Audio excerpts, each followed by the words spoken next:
there we go. There might be some people who want to catch up on the discussion. So as we do, and as we should, we start the meeting by acknowledging the traditional custodians of the lands on which we're all joining from today. I am on the lands of the Wurundjeri Wurundjeri people of the Kulin Nation, and I would like to pay respects to elders past, present and emerging, and the Wurundjeri people, incredible custodians of the beautiful Dandenong Ranges here where I am, and every day grateful for the space and place that I get to call my home.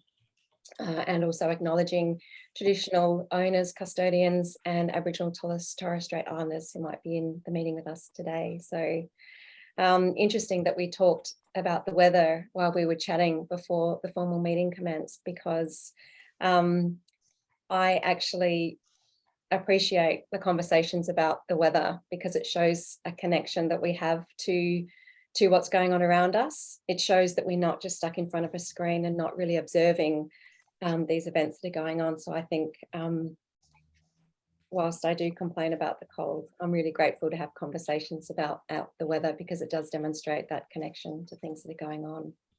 So things that are going on, wow, as well as the extreme weather events that really feel like they're heading into the 12-month mark with respect to rains and floods, because you'll recall the Northern Rivers, Northern New South Wales and South Queensland floods that were kicking off in February last year.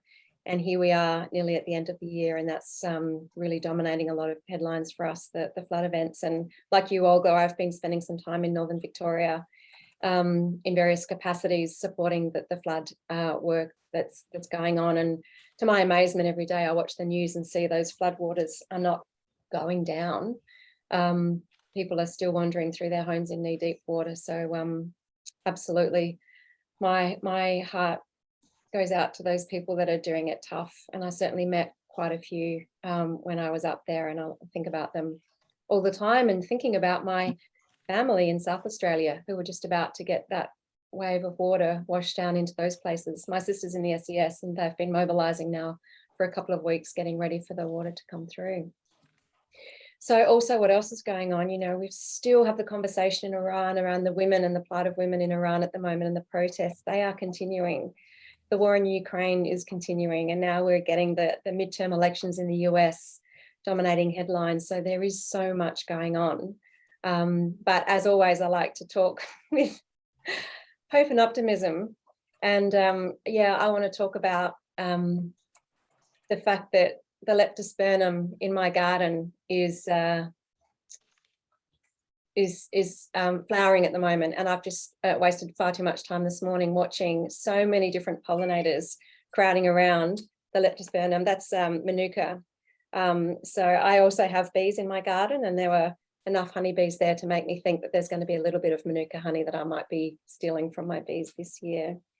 So yeah, Chris, of course, quite rightly, the big topic, COP27 in Egypt, started yesterday, kicked off with some opening remarks and speeches. And that's really what I wanted to talk about today. And I just want to spend maybe 10 minutes. I've put together a couple of slides. I'm not quite sure how much people are familiar with the COP27 summit that's going on in Egypt at the moment in Sharm el-Sheikh. So I thought I'd just start the conversation. I'm going to share my screen and just kick through a little bit of background information to kick off our discussion.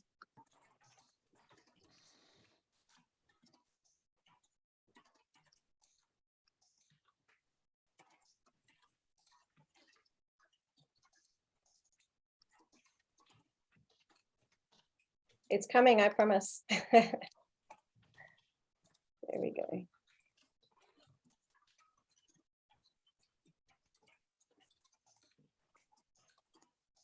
Oh, what have I done?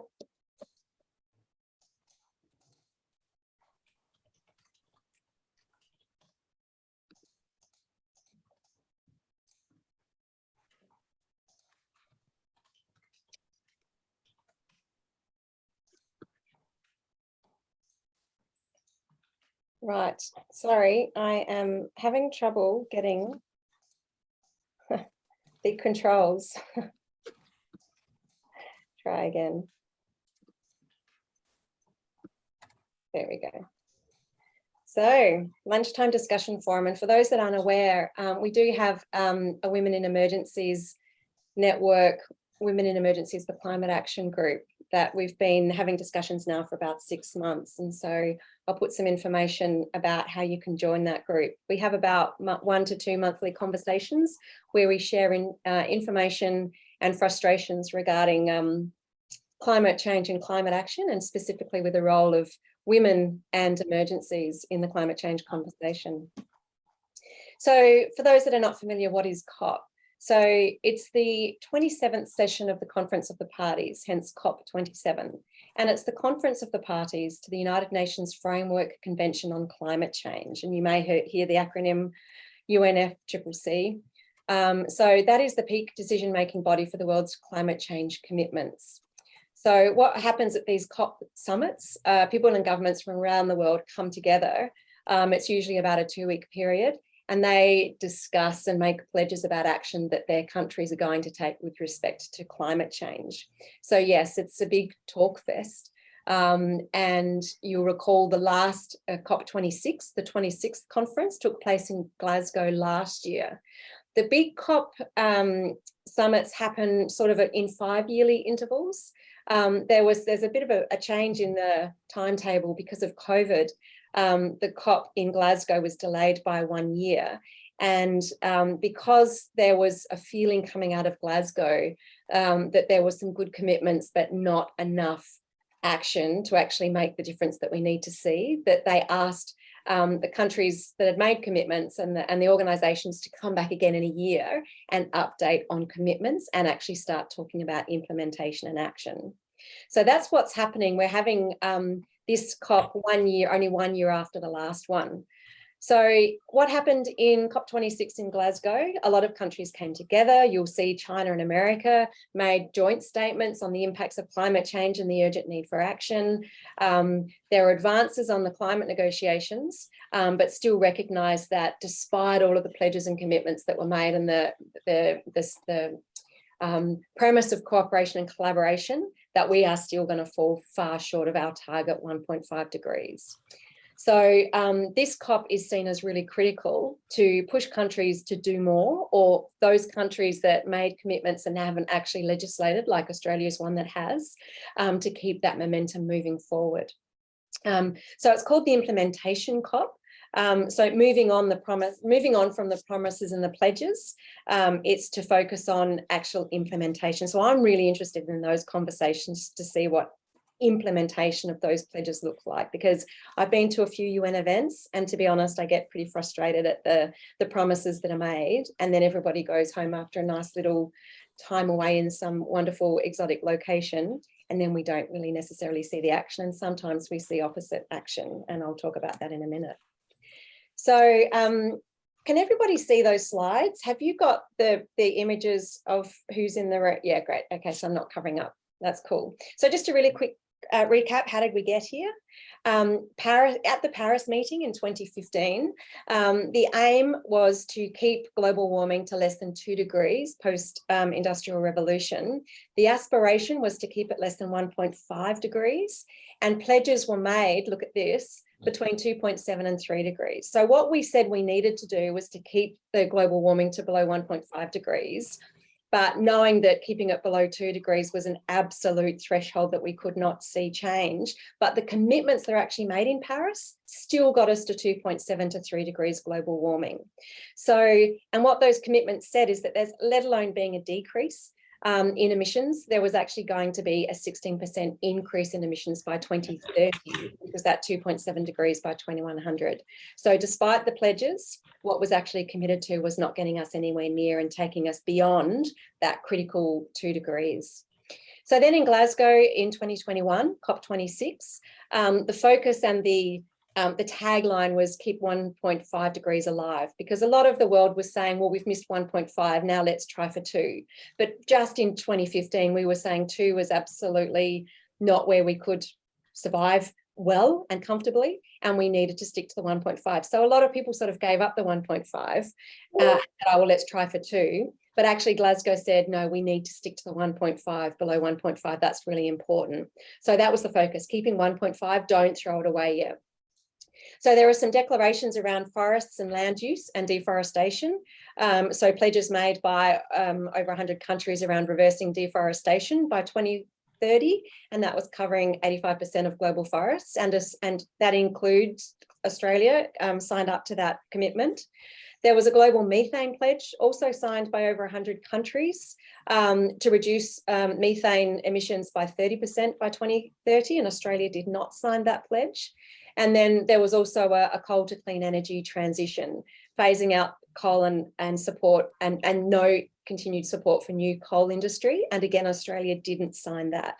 So I've borrowed this slide underneath there, that image there about Australia's report card. Leslie Hughes from the Climate Council, I've borrowed this from one of the presentations I did on her, and she said, here's how Australia did in Glasgow. We did sign up to the net zero target, and we did sign up to the deforestation pledge, but we didn't have a plan. We didn't have stronger 2030 targets. We didn't sign the methane pledge. We are not transitioning out of coal because we're still supporting and funding new coal stations. And the financing, which is a big topic at COP27 as well, we did not actually sign up to commit a fair share to the loss and damage, and also to the Green Fund, which we withdrew from in 2019. And so you'll remember that there was a bit of angst and even some emotional presentations at Glasgow, because the wording there regarding the phasing out of coal was watered down at the very last moment. You'll remember that it was a phasing down of unabated coal power and inefficient fossil fuel subsidies. The hope was that it would be no more. And then at the very last minute, at the 11th hour and 59th minute, that wording was really watered down. And you'll remember that sort of tears in the chair of the COP26 when that happened. But anyway,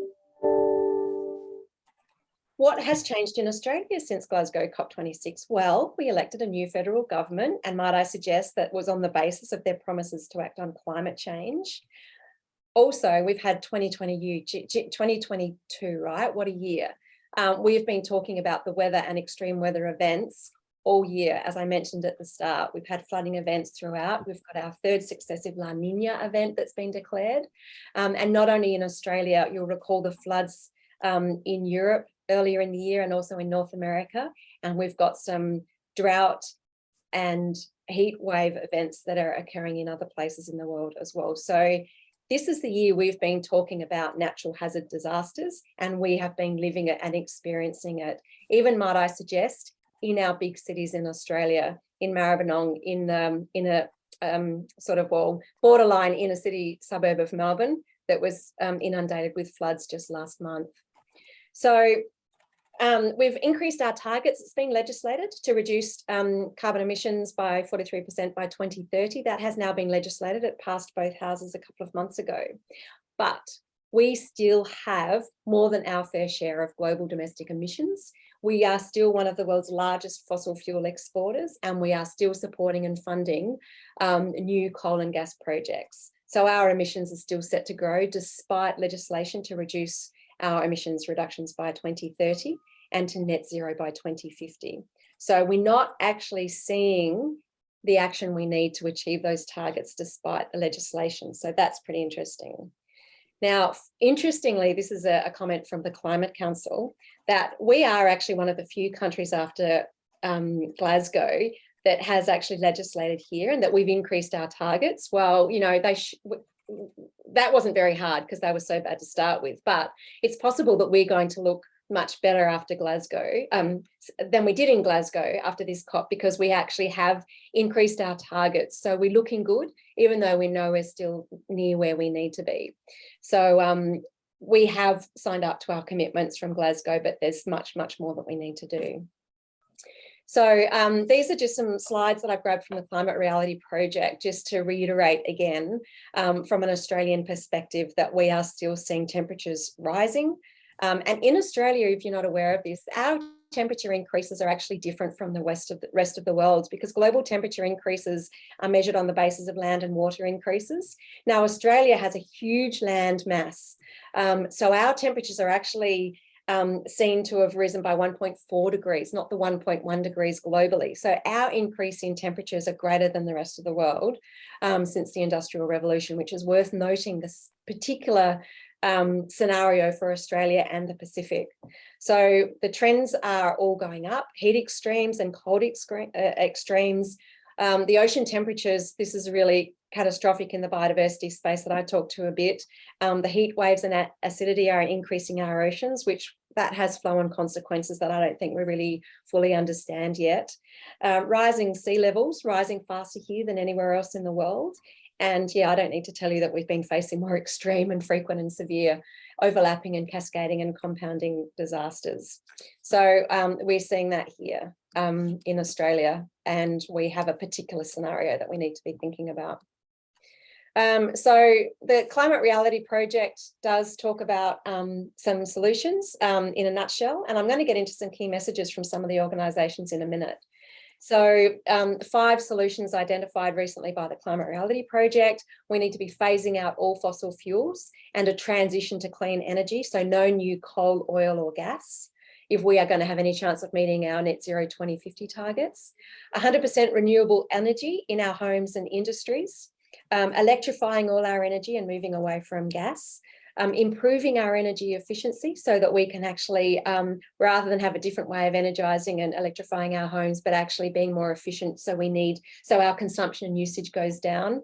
And then obviously the important part about protecting and restoring our biodiversity and ecosystems, both terrestrial and marine. So they are the calls that the Climate Reality Project are looking for. So I just want to really flick through just to let you know what other organisations that we might be interested in saying, right? So the key messages from the Climate Reality Project, and this is Al Gore's Climate Reality Leadership Core. He's been talking about an inconvenient truth for some time. So his group are saying urgent action is needed. We need to do it now. We need to do it yesterday, and we haven't got a minute to waste. That there needs to be a strengthening of 2030 targets by all participants at COP27. That we need to, this is a real focus at COP27, right? Assisting developing countries. So you'll hear about the disaster and loss funding. So actually developed countries and those big polluters to actually subsidise and compensate those countries that are lowest polluters that are experiencing the loss the most. And also assisting developing countries in moving towards a more sustainable, more energy efficient economy and way of living in terms of the way their reliance and use of fossil fuels and coal. And finally, really, this is from the Asia Pacific group in the Climate Reality Project, to really get all countries in the Asia Pacific region to support as a collective, as a chapter in our region, because the consequences, we're really experiencing that here now. So what is the UNDRR saying? These are all the key messages around COP. So the United Nations Disaster Risk Reduction Forum are saying that we need to, a real focus here on disasters. So interesting, they're really focusing here on early warning coverage. So there's a little bit of adaptation messaging as opposed to mitigation. So recognising some tipping points have already been reached, talking about early warning systems. It's a real preparedness and resilience message. And their campaign that they're launching to create a world with zero climate disasters by 2030. And that's something that's quite new. So they're looking at pushing this. The disaster landscape is not going to be impacted by climate change by 2030. I don't know what you think about that, but we're talking 7 years away. And that's a big ask, given that we've crossed over some thresholds and tipping points already. So the UNDRR also enhancing commitments to mitigation and adaptation from a funding perspective. Again, a real focus on vulnerabilities and inequalities globally. Looking at risk management. So this is really interesting and a real UNDRR thing. So scaling up comprehensive risk management in an approach to climate action. And then prioritising inclusive local action. So locally led, community-based action to address the disaster impacts of climate change.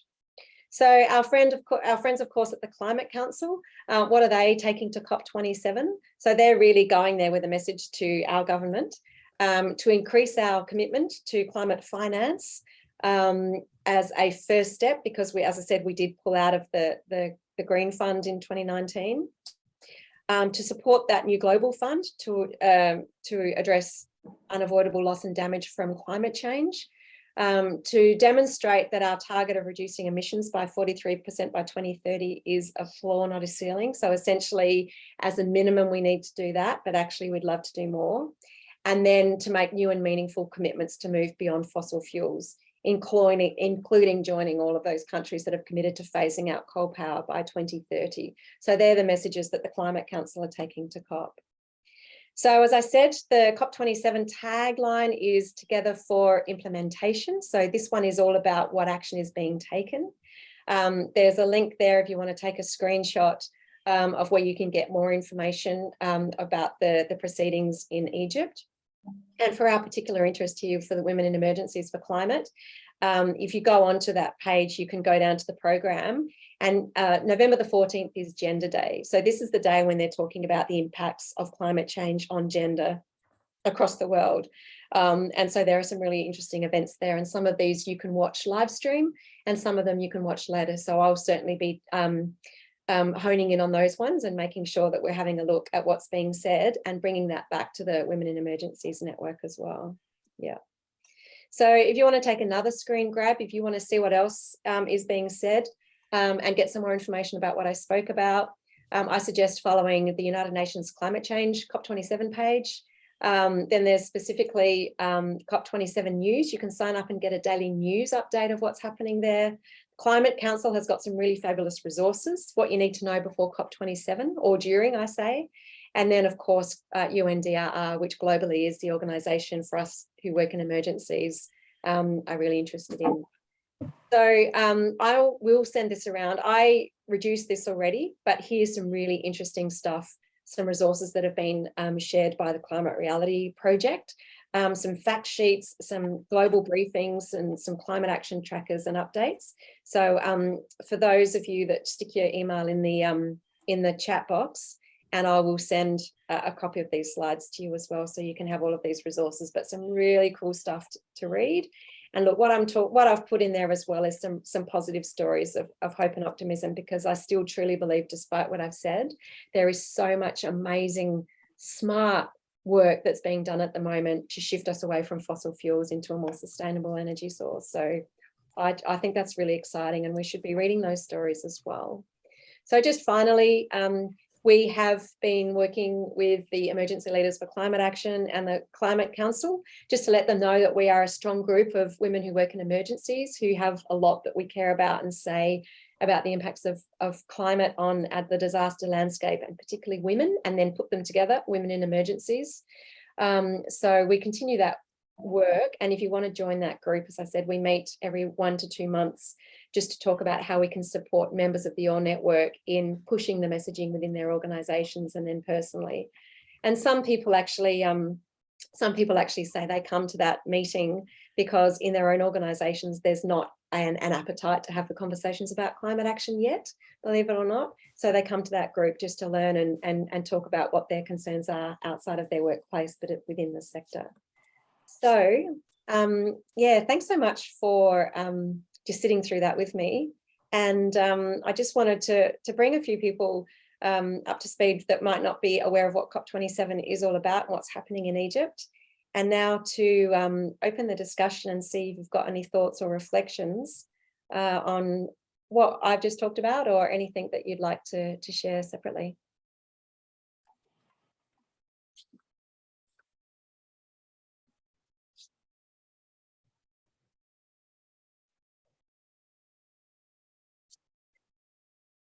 I'm just wondering what the representation of women is going to be at the COP events.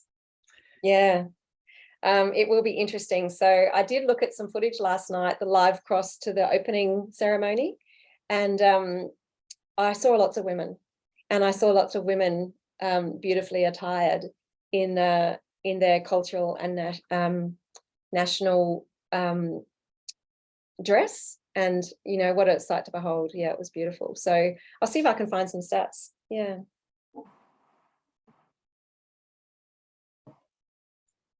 But the question is, are they delegates or just attending the cocktail party?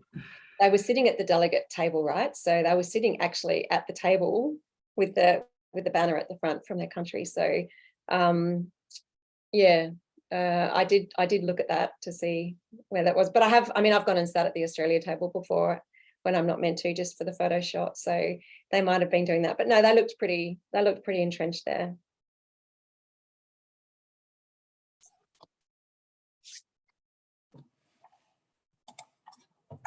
And just a quick word, we were talking about my time in Africa. You can't underestimate these women there. I've never met an Australian general, but I met 3 in Eswatini, which is a country of 1.4 million people. So it's amazing when a country is smart enough to push forward all their talent in diversity and not just the boys. Yeah. Oh, Chris, we know it's doable. It's not like it's in the too hard basket. We see actions of inclusion, diversity and inclusion all the time, and sometimes in the most obscure places. Yeah. I'm just checking the chat box now to see if there's any any questions that anyone's got in there.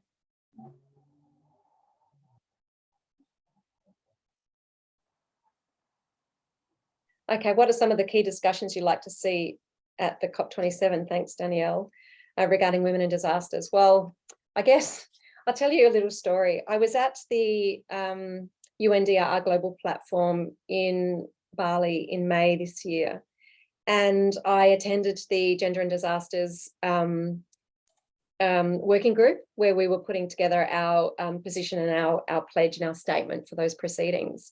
And the microphone was passed around the room for everyone to have a comment or a contribution to the discussion.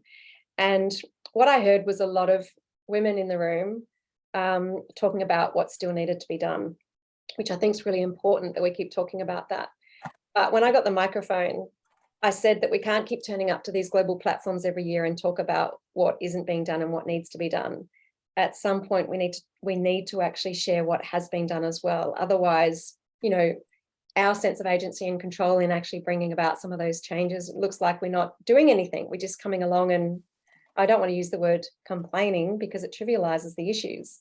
So anyway, we actually have started including some statements of what has been achieved in subsequent statements. So then at the Asia Pacific Ministerial Conference just in September, the statement put forward by the Women in Disasters group actually included a whole lot of information about action that had been taken in different countries and by groups. So what I'd like to see regarding women in disasters at COP is a rigorous conversation around the uneven impact of climate change and disasters on women and girls globally. And beyond that, what I'd really like to see is some commitments and actions to what we can actually do to minimise the inequalities and to support women more fully in the impacts that are on them. So I want to, again, it's the implementation COP. So I want to see what organisations and what countries are doing and what successes they've achieved, and to talk about those, because we know when, like you just did, Chris, you talk about something that looks good, we talk about that so it looks achievable.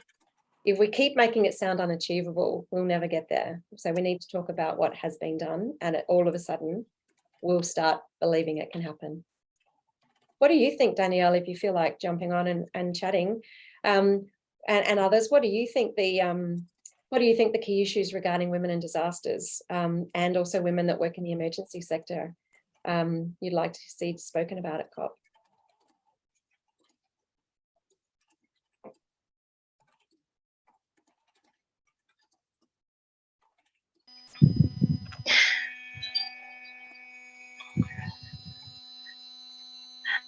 Hi Amanda, it's Leanne here from Tasmania. We've linked in before.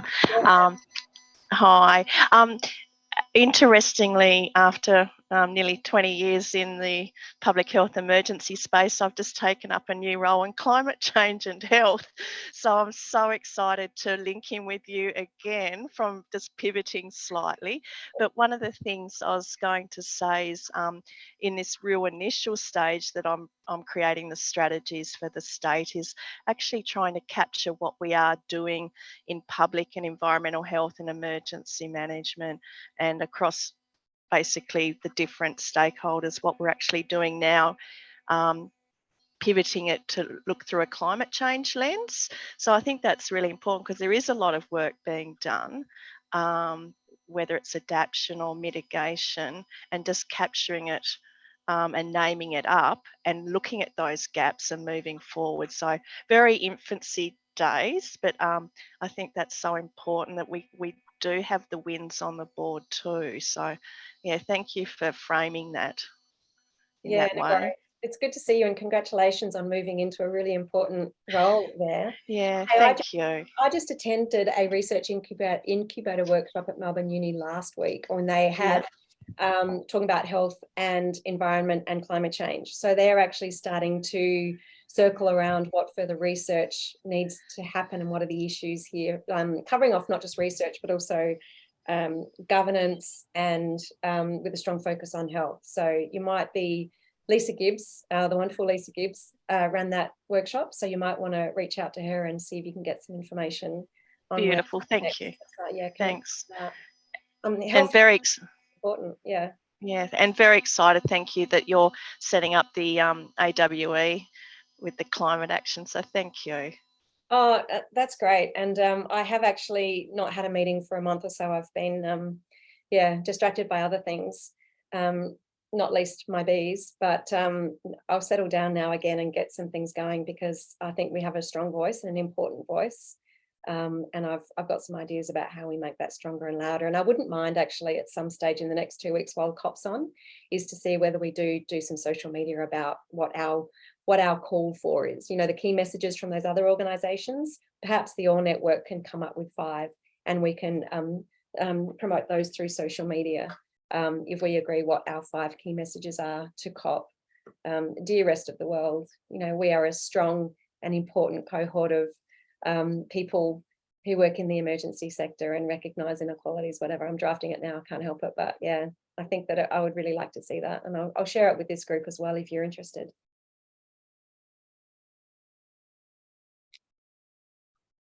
Yeah, I think we've still got a very long way to go in the preparedness space, because what do they say? The figures is 97% on response and recovery, 3% or less on preparedness. And in a sense, a lot of this discussion about climate change is about trying to get ahead of the curve or recover some of the devastated curve that's coming our way. I saw a great image of a tsunami that was showing COVID, and then this bigger thing, climate change. And don't forget about that coming. Oh yeah, I've got that. I keep that on my desktop, and I've put in there a biodiversity wave as well, because I think that the biodiversity wave actually is bigger than the climate change wave, even though the climate change has caused a lot of it. That we're talking about floods and bushfires, but the bigger wave is the impacts of climate change. But over the top of that, as soon as we have an ecosystem disruption or degradation and biodiversity loss, there are tipping points there that we have no idea what the other side looks like. Yeah. Danielle, I don't know whether you want to have another go. I put you on mute because it was noisy in the background, but if you want to have another go, or you're happy to stay on mute, that's fine.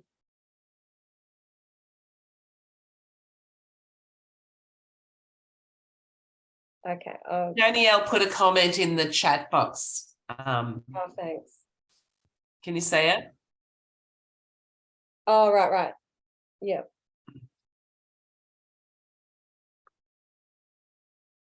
Yeah, great. So I if everyone's reading, I'll read it out.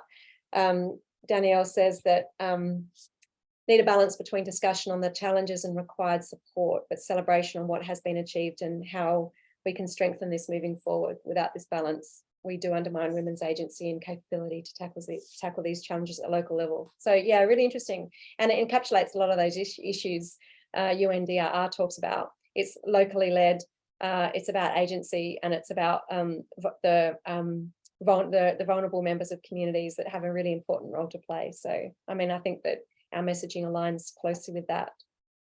Whilst I do struggle referring to women as vulnerable, every time I stumble when I say those words, because I don't believe we are. I think women are strong and powerful and the change makers that the world needs. But I do recognise that we know from the research and the data that the impacts on women and girls are magnified in a disaster and climate context?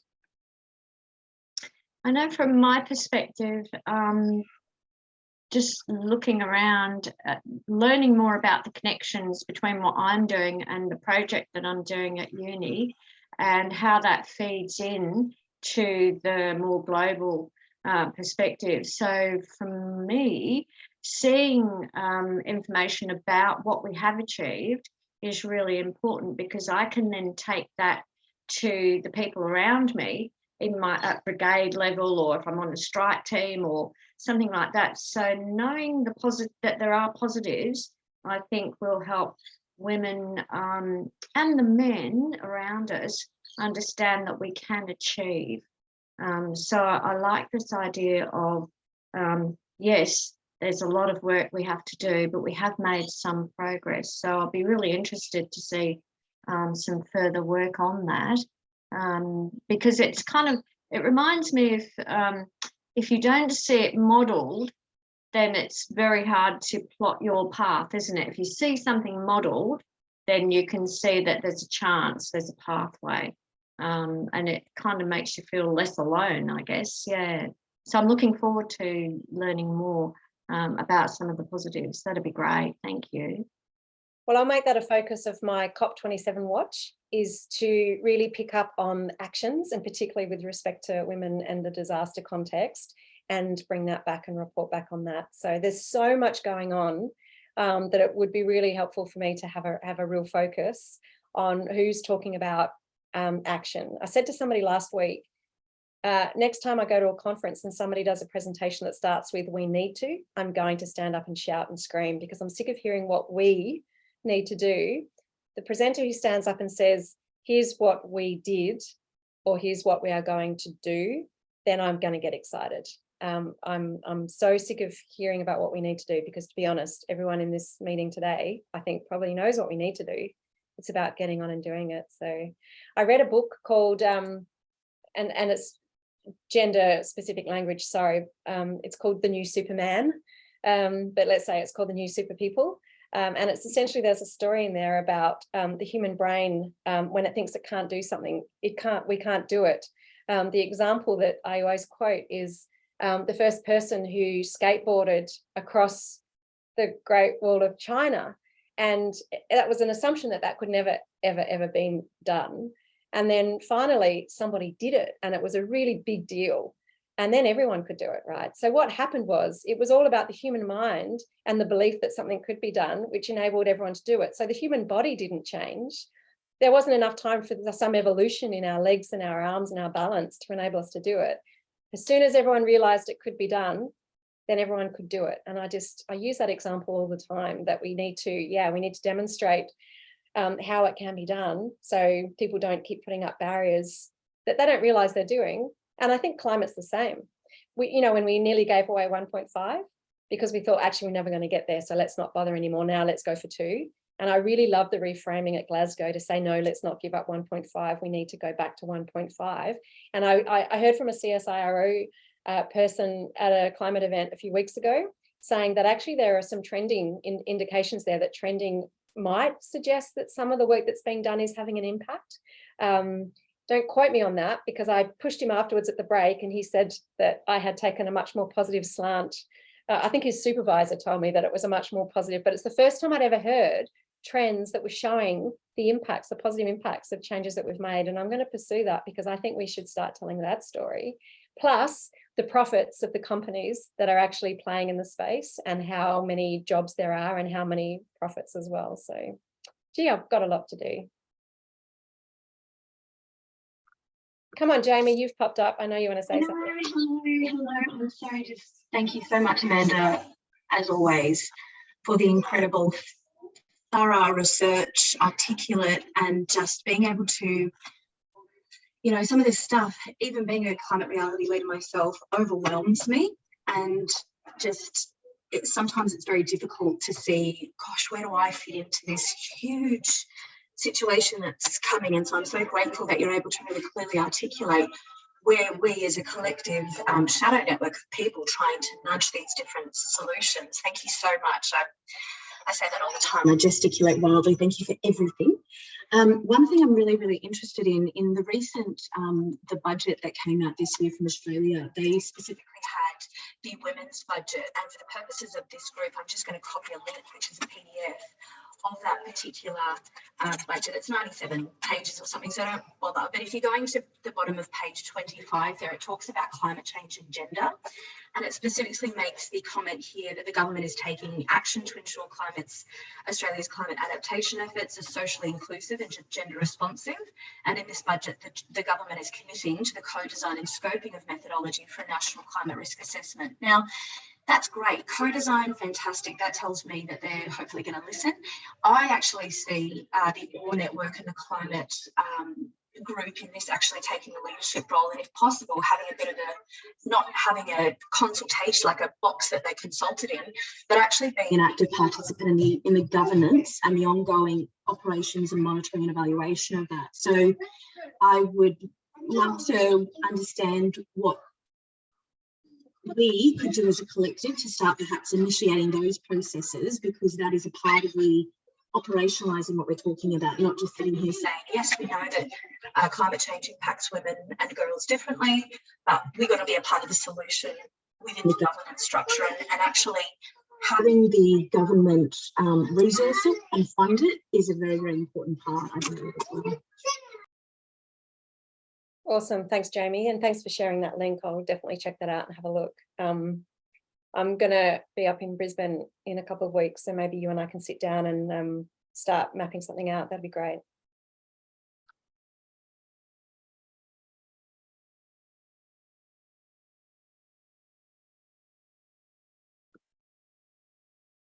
What, Tali, you joined us before at our OAR Day not that long ago. It's really nice to see you here again. Thanks so much for coming along. You don't have to say anything, of course, if you don't want to, but I know that you're a woman with lots of things to say. So do you want to say? I'm just going off Danielle's comment, what she was saying. And I think that what Danielle was saying is like with, but even though we're all at different levels of capacity, but there was also women with disabilities that were hidden invisible disabilities like myself, and got those in a wheelchair.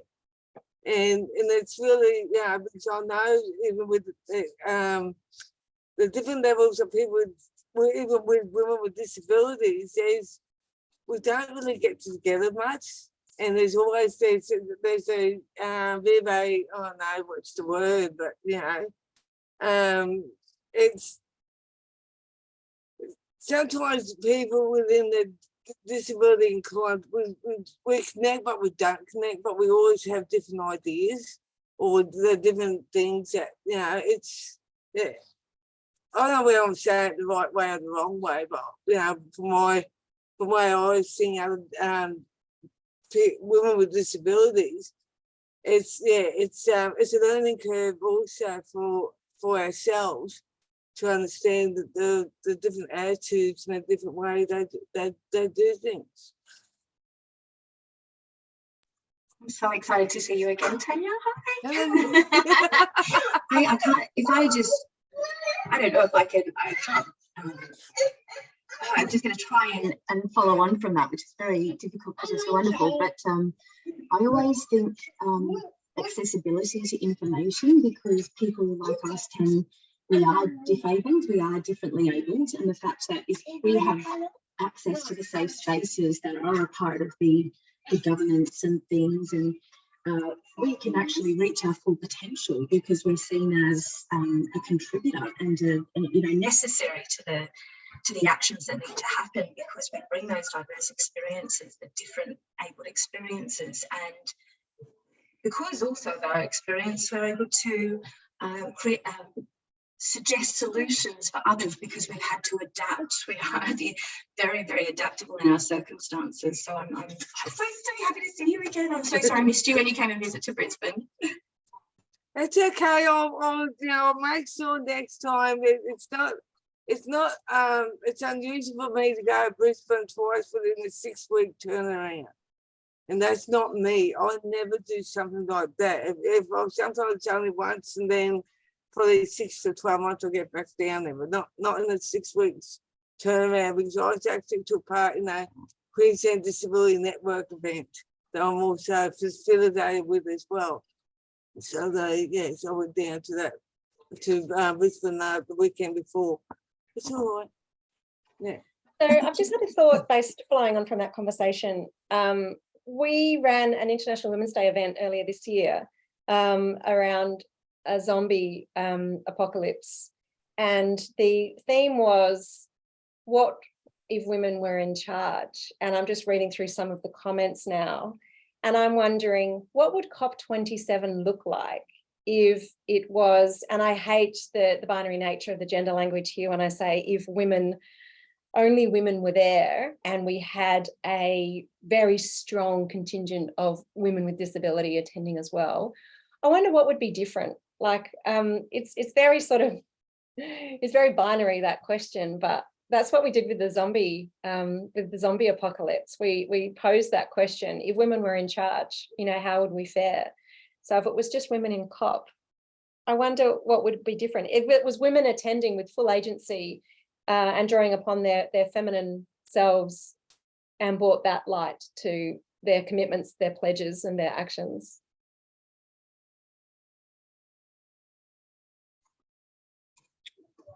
I think you find out what, even though you know what you're talking about, Amanda, but then you find out more which women have their disabilities.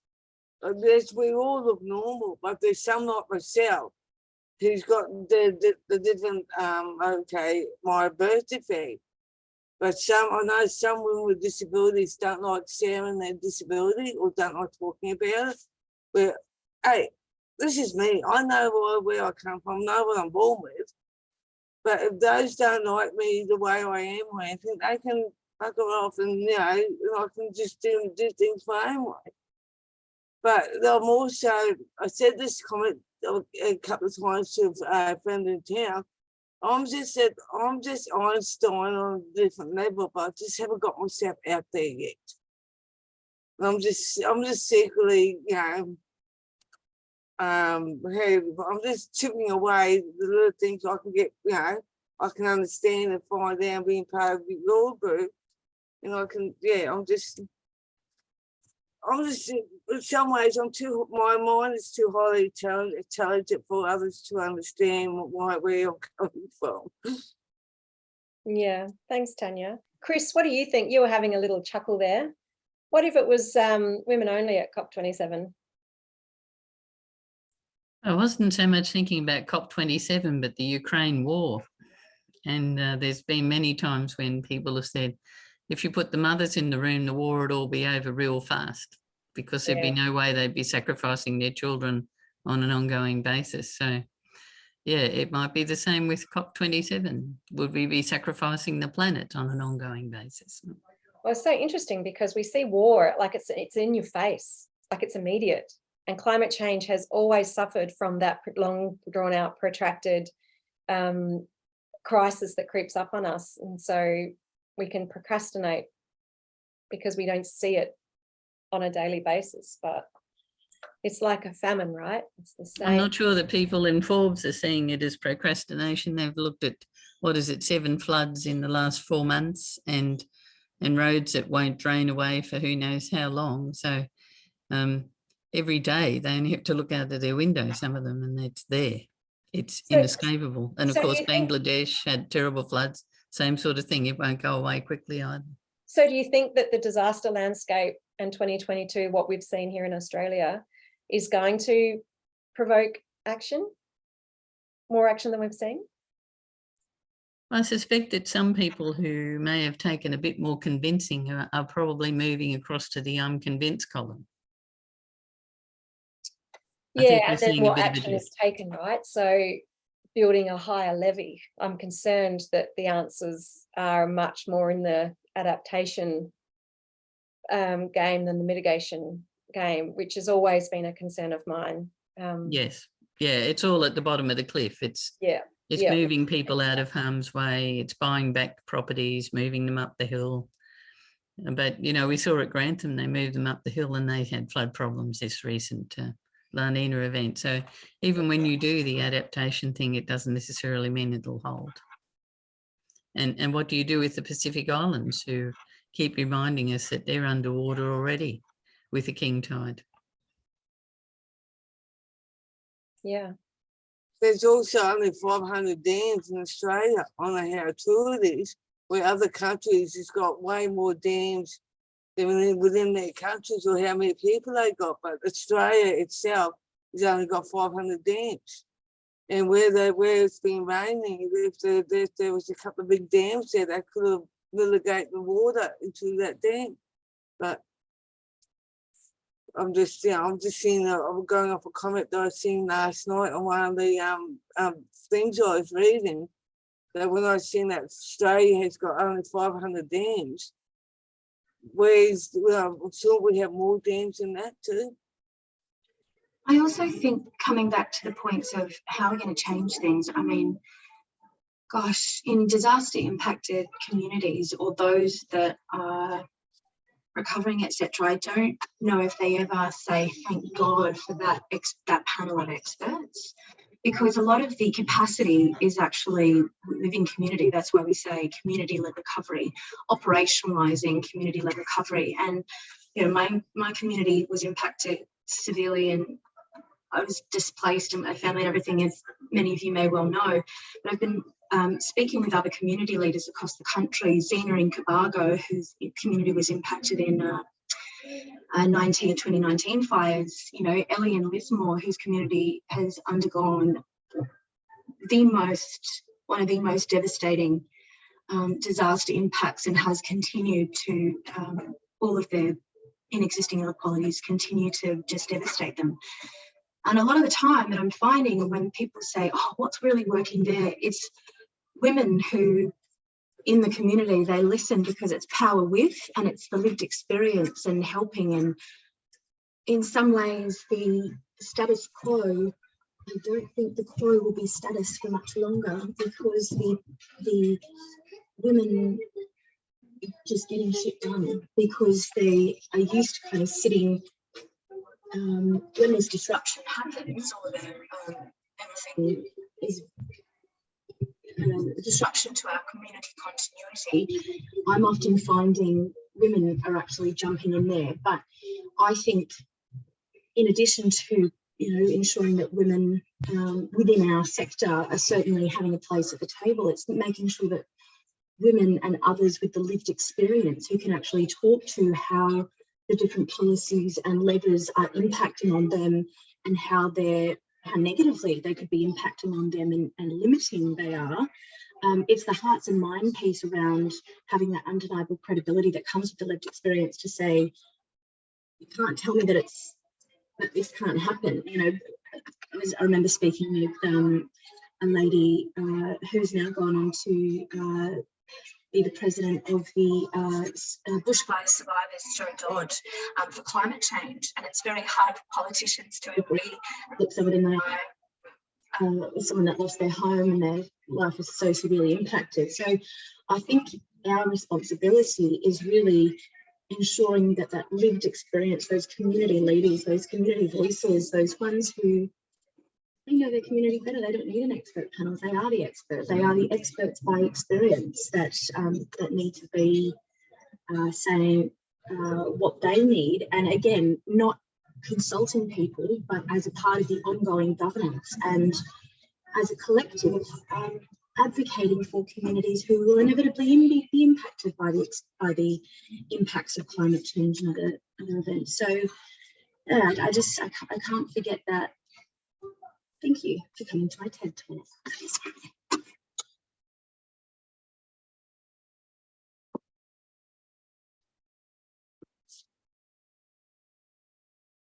Thanks, Jamie. While you were talking, I just wrote in the chat box the answer then that you posed to the question of what would, if it was just women at COP, we'd be getting shit done. So maybe that should be our hashtag, not the implementation COP, but the getting shit done COP. And that's maybe just one, getting shit done, and also it's really like no human species could have survived long enough to evolve had its members like pitted themselves as individuals against their fellow beings, and contrary to our beliefs of ways of working, I believe our self-nature is actually to the viewer's self-interest would be enhancing one's connection and membership in the community to everyone's benefit. And I think that's what women do best. It's about the collective. It's about, as I say, Carol Webb. And I was reading this really interesting book about authentic self-interest need not be conflated with the suspicion and competitive stance towards others. But, I mean, we live in a capitalistic, patriarchal, ableist, hetero-patriarchal society, so it's kind of difficult. But all else being equals, our nature expects or even prefers as its baseline state a condition of caring, relative harmony, and the equilibrium of the kind that obtains where interconnectedness rules the day. And it is not that our nature is to be those ways, but that it wants to be those. It wants them to be present, and when they are, we thrive, and when denied, we suffer. So it's just really what do we then make of the modern received wisdom that we're fundamentally aggressive and selfish? Where does an idea from that come from? And I think that's really, going back to colonisation and those sorts of things. And I just believe the sooner that people realise we have to be a matriarchy and a collection of power with, and I in a way, it can't just be women at the table either, right? So if women were, because it needs to also be those lived experiences, and we can't necessarily talk to what a man needs or young boys need. I believe that if we had a greater seat at the table, women certainly would just get shit done and be like listening to everyone in a way that is our collective humanity and getting, because this is the thing, we have the resources to get the shit done, but do we have the will? And just with an overarching climate lens on that, Jamie, is in the context of where we're at in this current crisis, do we have enough resources and do we have a fast enough will? But what I really liked about what you just went from your reading was that if we were operating in our natural state, we would be able to achieve so much more. So whatever that natural state is, whatever gender that might be, or whatever disability that might be, or whatever that place might be, it's about operating in a natural state that will enable us to achieve the great things. And perhaps so many people are not operating in their natural state, wandering along to Sharm el-Sheikh in Egypt on the pretense of importance and ego. Yeah.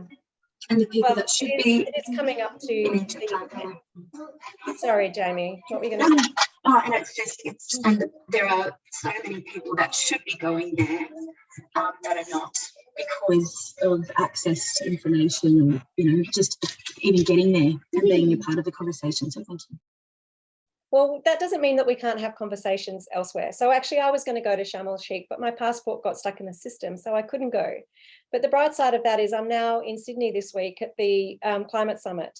And I actually feel like I'm going to have much more fruitful and meaningful conversations locally here with the people that will be there. And it will be drawing live from COP discussions. So I'm actually thinking the silver lining is I'm probably having a lot more impact with the people that I'll meet here in Australia, as opposed to the people that I'd meet in Sharm el-Sheikh that I might never see again. So yeah, the opportunities are to have the conversations here and not to think that because we're not at the table at COP, we don't have a say. I think this group is all about making sure we do have a say. Yeah. Well, I'll stop there now. Thanks so much again for taking up your lunchtime and spending the time. I will continue to feed back into, I'm not quite sure how I'll do it, but I want to feed back into people that have expressed interest in the conversation and keep everybody up to date about what's going on at COP, and particularly the gender and disaster lens and what conversations are happening. So I've got all of you that have been in the meeting. I see you all and I'll track you all down. And if you haven't already put your email address in the chat box, I'll let you have a couple of minutes to do that. And I will keep you up to date, and also really appreciate your contribution, your thoughts, your ideas as well, because if you want to go fast, go alone. If you want to go fast, go together. So let's go together. Thank you, everybody. Really great to see you all. Have a good day. Enjoy the sunshine. Bye. Bye, everyone. Bye. See you next time.